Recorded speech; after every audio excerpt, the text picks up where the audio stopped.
55वीं रात।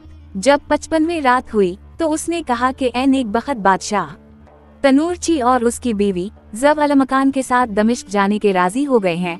और तनूरची ने अपनी और अपनी बीवी के लिए सामान खरीदा और एक ऊंट मोल लिया और एक गधा किराए पर लेकर ज़व अलमकान को इस पर सवार किया और तीनों रवाना हो गए। 6 दिन चलने के बाद वो दमिश्क पहुँचे और शाम के वक्त वहाँ उतरे। तनूरची दस्तूर के मुवाफिक खाने पीने की चीजें खरीद लाता। 5 दिन इन्होंने इस तरह से गुजारे। इसके बाद तनवर्ची की बीवी बीमार पड़ गई और कुछ दिन बीमार रहकर उसने इंतकाल किया। ज़व अलमकान को इसका बड़ा सदमा हुआ क्योंकि वो इससे हिल गया था और वही इसकी खिदमत करती थी। इसकी मौत पर तनूरची को भी बड़ा रंज पहुंचा। ज़व अलमकान इसके पास आया और देखा कि वो गमगीन बैठा है और कहने लगा कि गम मत कर, क्योंकि हम सबको इस दरवाजे से गुजरना है। तनूरची उसकी तरफ मुखातिब हवा और कहने लगा कि खुदा तुझे इसका नेक बदला दे। ऐ मेरे बेटे, खुदा इसके बदले अपना फजल वो करम अता करेगा और गम को दूर करेगा। बेटा, क्या तेरा जी चाहता है कि हम चलकर दमिश्क की सैर करें ताकि तेरा दिल बहले? ज़व अलमकान ने कहा कि तेरा कहना बजा है, और वो दोनों चल खड़े हुए यहाँ तक कि दमिश्क के वाली के अस्तबल के पास पहुँचे। यहाँ इन्होंने देखा कि ऊँटों पर संदूक और कालीने और रेशमी कपड़े लदे हुए हैं और घोड़ों पर जमीनें किसी हुई हैं और बहुत से बख्ती ऊँट और काले और सफेद गुलाम हैं और लोग इधर इधर दौड़ रहे हैं। ज़व अलमकान ने अपने दिल में कहा कि या अल्लाह, ये गुलाम और ऊँट और कपड़े किसके लिए हैं? किसी खादिम से उसने पूछा कि ये सामान कहाँ जा रहा है। उसने कहा कि ये दमिश्क के वाली का हदिया है जो शाम के खराज के साथ बादशाह उम्र बिन अल नुमान के पास जा रहा है। जब ज़व अलमकान ने ये सुना तो इसकी आंखों में आंसू डबडबा आए और वो रोने लगा। तनूरची ने कहा कि बेटा, अभी तक हमें यकीन नहीं आता कि तो तंदुरुस्त है, खुश हो और रो मत, क्योंकि मुझे डर है कि कहीं बीमारी ओढ़ ना कराए। वो ज़व अलमकान के साथ मेहरबानी की बातें और हंसनी मजाक करता जाता और ज़व अलमकान आही भरता और अपनी इज्जत और बहन की जुदाई और वतन छूटने पर अफसोस करता जाता और आंसू बहाता जाता।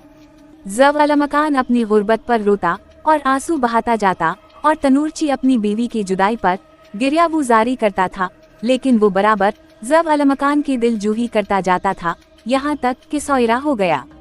जब सूरज निकला तो तनूरची ने कहा कि हाँ, और मैं यहाँ नहीं ठहर सकता और तुझे खुदा को सौंपता हूँ, क्योंकि मैं उन लोगों के साथ जाता हूँ और उनके साथ चलते चलते मैं अपने वतन पहुँच जाऊँगा। तनवर्ची ने कहा कि मैं तेरे साथ हूँ, क्योंकि मुझे तेरी जुदाई गवारा नहीं है। मैंने तेरे साथ भलाई की है और अब मैं चाहता हूँ कि तेरी खिदमत में रहकर उसको मुकम्मल कर दूँ। ज़व अलमकान ने कहा कि खुदा तुझे इसका नेक बदला दे, और वो इस पर बहुत खुश हुआ कि तनवर्ची भी इसके साथ चलनेगा। तनवर्ची ने फौरन जाकर ऊँट बीच डाला और ज़व अलमकान के लिए दूसरा गधा खरीदा और राह के लिए खाना पीना साथ ले लिया और इससे कहा कि गधे पर सवार होकर सफर कर, अगर तो इस पर बैठे बैठे थक जाए तो पैदल चलियो। ज़व अलमकान ने कहा कि खुदा तुझे बरकत दे और तुझे इसका सिला देने में मेरी मदद करे। तूने मेरे साथ वो भलाई की है जो कोई अपने भाई के साथ भी नहीं करता। जब अंधेरा छा गया तो इन्होंने अपना सामान और खाना पीना गधे पर लादा और रवाना हो गए। ये तो ज़व अलमकान और तनूरची का किस्सा हुआ। अब उसकी बहन नुज़हत उस जमा की सरगुज़श्त सुनिए। जब वो अपने भाई से रुखसत हुई थी तो अबा लपट कर बैत अल मक़दस की सराय से निकली ताकि कहीं नौकरी करके अपने भाई के लिए तला हुआ गोश्त लेकर आए जिसकी उसे भूख थी। वो रोती हुई निकली और उसे ना मालूम था कि कहाँ जाए। इसका दिल भाई में लगा हुआ था और घर बार और वतन की याद आती थी और खुदा से दुआ मांग रही थी कि वो उन बलाओं को दूर करे। इस तरह रोती हुई वो चली जाती और दाहिने बाएं देखती जाती थी कि उसे एक बदू शेख मुसाफिर जिसके साथ 5 और बदू थे नजर आया। शेख की नजर नुज़हत उस जमा पर पड़ी और उसने देखा कि वो एक हसीन लड़की है और एक फटी हुई अबा पहने हुए है। इसका हुस्न देखकर बदू को तअज्जुब हवा और वो अपने दिल में कहने लगा कि इसके हुस्न से मेरी अकल दंग है, मगर वो खस्ता हाल मालूम होती है। ख्वाह वो इस शहर की हो या परदेसी, मैं उसे जरूर ले जाऊंगा। ये कहकर वो आहिस्ता आहिस्ता इसके पीछे पीछे चलने लगा, यहाँ तक कि वो एक तंग गली में इसके आगे आया और उसे आवाज दी कि हाल पूछे, और कहने लगा कि बेटी तो कनीज है या आजाद। जब नुज़हत उस ज़माने उसकी बातें सुने तो उसने नजर उठाकर उसकी तरफ देखा और कहने लगी कि तुझे अपने सर की कसम मेरे गम को ताज़ा मत कर। इसने कहा कि खुदा ने मुझे 6 बेटियां अता की थीं, जिनमें से 5 फौत हो चुकी हैं और एक जो सबसे छोटी है बाकी है। इसलिए मैं तुझसे पूछता हूँ कि ख्वाह तो परदेसी हो या उसी शहर की रहने वाली, आया मैं तुझे ले चलकर इसके साथ रखूं ताकि उसका दिल बहले और तेरी वजह से बहनों की जुदाई का गम गलत हो। अगर तेरे आगे पीछे कोई नहीं तो मैं तुझे इन्हीं की तरह अपनी औलाद बनाकर रखूंगा। जब नुज़हत उस ज़माने उसकी बातें सुने तो वो अपने दिल में कहने लगी कि मैं अपने आप को किस तरह इस शेख के सुपरद कर सकती हूँ।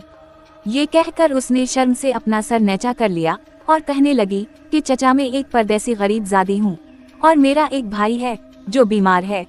तेरी बेटी के पास में एक शर्त से चल सकती हूँ कि दिन भर इसके साथ रहूं और रात को अपने भाई के पास चली जाऊं।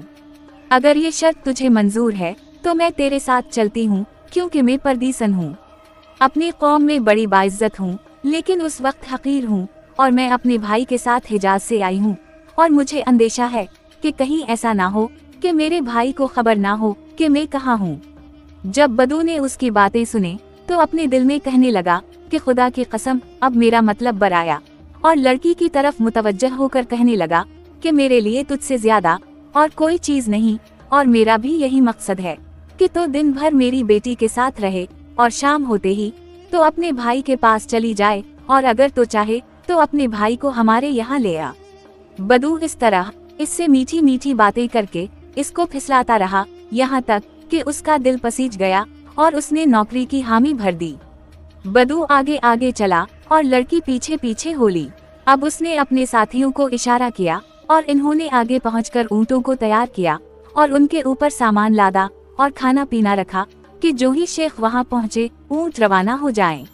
अब ये बदू हरामजादा, डाकू और धोखेबाज और चोर और मकार और दगाबाज था। ना इसके लड़की थी ना लड़का, वो महज रास्ता चल रहा था कि इत्तेफाक से इस गरीब बच्ची का आमना सामना हो गया।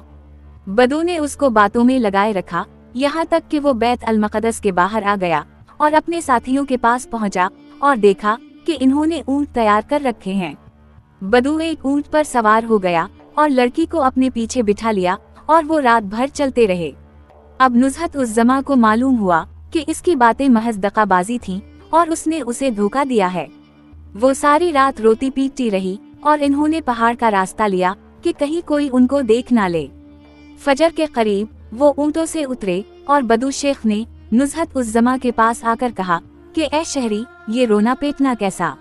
ए शहरी नजासत, अगर तूने रोना बंद ना किया तो मैं मारते मारते तेरा कुचला कर दूंगा।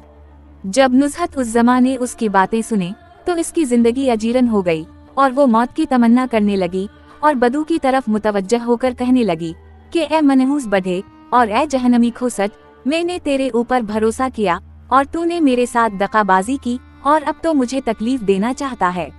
जब बदू ने ये बातें सुने तो कहने लगा कि ए पतरी, तेरी ये हिम्मत हो गई कि मुझे लौटकर जवाब देती है, और कोड़ा लेकर उठ खड़ा हवा और उसे मारने लगा और कहा कि अगर तो चुप ना हो गई तो मैं तुझे मार डालूंगा।